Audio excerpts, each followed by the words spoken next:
In a time when power was inherited and empires were built on bloodlines, a child was born far from the spotlight in Tikrit, a place that held no promise of greatness. That child would later be known as Saladin Al Ayyubi. He wasn't born into royalty, nor was he expected to rule. His father was a Kurdish soldier, and his early life was shaped more by discipline than destiny.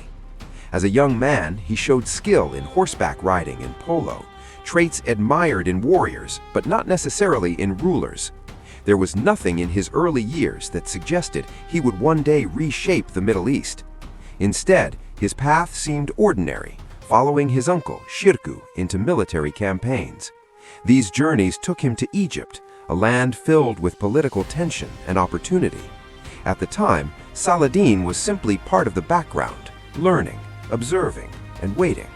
No one saw him as a future leader. But beneath that quiet presence was a mind absorbing everything: strategy, politics, and the fragile nature of power. And while others chased glory, Saladin was building something far more dangerous: patience. Because what came next would turn this overlooked soldier into one of history's most feared and respected leaders. When Saladin arrived in Egypt alongside Shirkuh, the region was already on the edge of chaos. Egypt was ruled under a weakening system, caught between rival powers and internal instability. When Shirkuh suddenly died, the responsibility didn't go to a powerful noble or experienced ruler. It went to Saladin. At the time, it seemed like a temporary decision, almost insignificant, but that decision would change everything. Serving under Nur-ad-Din, Saladin was expected to maintain order, not seize power. Yet quietly, he began reshaping Egypt from within. One of his boldest moves was ending the Shiite Fatimid rule and restoring Sunni authority, aligning Egypt with the wider Islamic world. It was a risky decision, one that could have sparked rebellion, but instead it strengthened his position. Then came the moment that shifted the balance completely: Nur-ad-Din's death in 1174. With no strong leader to hold the region together, everything began to fracture. This was where most men would rush for power, but not Saladin. He moved carefully, consolidating control, building loyalty, and positioning himself as the only stable force in a collapsing system. By the time others realized what was happening, it was already too late. Saladin wasn't just a governor anymore. He was becoming something much bigger. At the time Saladin rose to power, the Muslim world wasn't united. It was fractured, divided into rival states constantly competing against each other. Instead of one strong front, there were dozens of weak ones. Saladin understood something others didn't. No external enemy could be defeated until the internal divisions were gone. So he began a slow and calculated mission to unify the region. Taking control of Damascus in 1174 was only the beginning. From there, he expanded his influence through a combination of diplomacy and force. Some rulers joined him willingly, seeing strength in unity. Others resisted and were defeated. Victories like the Battle of Hama proved that Saladin wasn't just a strategist, but a force on the battlefield. His authority was further legitimized when the Abbasid Caliphate recognized him, giving his rule religious and political weight. But this wasn't just about conquest, it was about stability. Through alliances, marriages, and calculated decisions, Saladin built something rare for that time: a coalition that actually held together. Cities that once stood against each other were now part of a growing empire. It wasn't perfect, and it wasn't easy, but it was working. And for the first time in years, the region was beginning to feel united. But unity alone wasn't enough, because an even greater threat was waiting. While Saladin was busy uniting the Muslim world, the Crusader states were growing increasingly aggressive. These weren't just distant enemies, they were deeply rooted in the region, controlling key cities and trade routes. Tensions had always existed, but one man pushed things beyond the point of no return: Reynold of Chatillon. Known for his reckless actions, Reynold began attacking Muslim caravans, breaking treaties, and even threatening the holy cities of Mecca and Medina. For Saladin, this wasn't just politics anymore. It was personal, and it was unacceptable. These actions gave him something he had been waiting for: a reason to unite his forces under a single cause. He called for a campaign that wasn't just strategic, but symbolic, a response to years of provocation. Armies began gathering from Egypt, Syria, and beyond. This wasn't a scattered force anymore. It was a unified front driven by purpose. The Crusaders, confident in their strength, didn't fully grasp the scale of what was coming. They had faced Muslim armies before, but never one led by Saladin at the height of his power. And as both sides prepared for confrontation, it became clear that the next battle wouldn't just be another clash. It would decide the future of the entire region. The confrontation came in 1187 in what would become one of the most decisive battles in history, the Battle of Hattin. Saladin didn't just rely on numbers, he relied on strategy. He understood the terrain, the climate, and most importantly, the weaknesses of his enemy.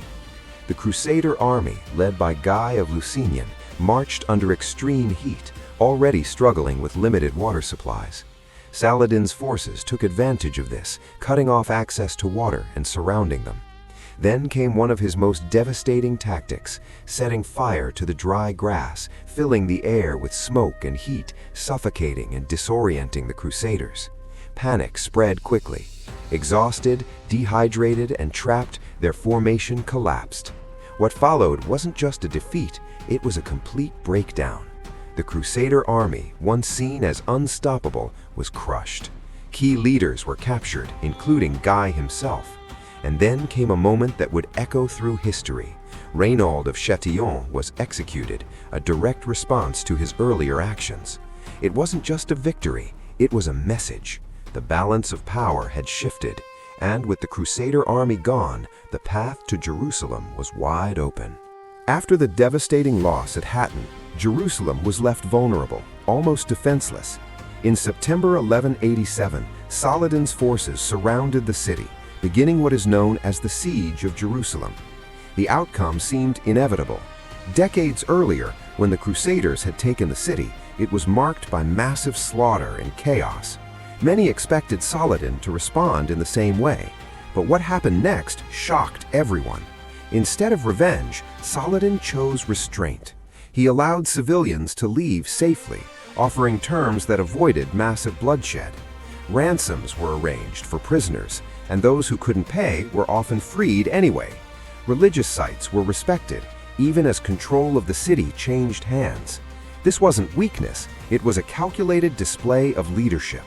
By showing mercy, Saladin strengthened his image, not just among Muslims, but even among his enemies. News of his actions spread quickly, reshaping how he was seen across Europe. He wasn't just a conqueror, he was something far more complex. But while Jerusalem was now under his control, the reaction from the West was immediate, because losing the city wasn't something they were willing to accept. The fall of Jerusalem sent shockwaves across Europe, triggering a massive response known as the Third Crusade. This time, it wasn't just knights and small armies, it was led by some of the most powerful rulers of the time, including Richard the Lionheart. Determined to reclaim the city, the Crusaders launched a series of campaigns that would challenge Saladin like never before. One of the most intense moments came during the Battle of Arsuf, where Richard's forces managed to secure a victory. It was a rare setback for Saladin, and it showed that the Crusaders were still a serious threat. However, despite these victories, they couldn't achieve their ultimate goal. Jerusalem remained out of reach. What made this conflict unique wasn't just the battles, but the mutual respect that developed between the two leaders. Stories spread of honorable gestures, negotiations, and a level of respect rarely seen between enemies. In the end, neither side achieved total victory. A treaty was reached, allowing Christian pilgrims access to Jerusalem while keeping the city under Muslim control. It was a stalemate, but one that solidified Saladin's position. Still, after years of constant warfare, something was beginning to take its toll. After a lifetime of campaigns, leadership, and relentless pressure, Saladin's journey came to an end in 1193. At just 56 years old, his death marked the fall of one of the most powerful figures of his time. But what shocked many wasn't just his death, it was what he left behind. Despite controlling vast territories, Saladin died with very little personal wealth. Much of what he had was given away, a reflection of the generosity he was known for. Without his leadership, the unity he had built began to fade. The coalition that once stood strong slowly fractured, unable to hold together without him. Yet while his empire weakened, his legacy only grew stronger. He became a symbol, not just of military success, but of leadership, discipline, and restraint. In the Islamic world, he was remembered as a hero who reclaimed Jerusalem. In Europe, he was respected as an honorable enemy. Few figures in history have managed to command that level of admiration from both sides of a conflict. And that raises a final question. Was it his victories that made him legendary, or the way he chose to achieve them?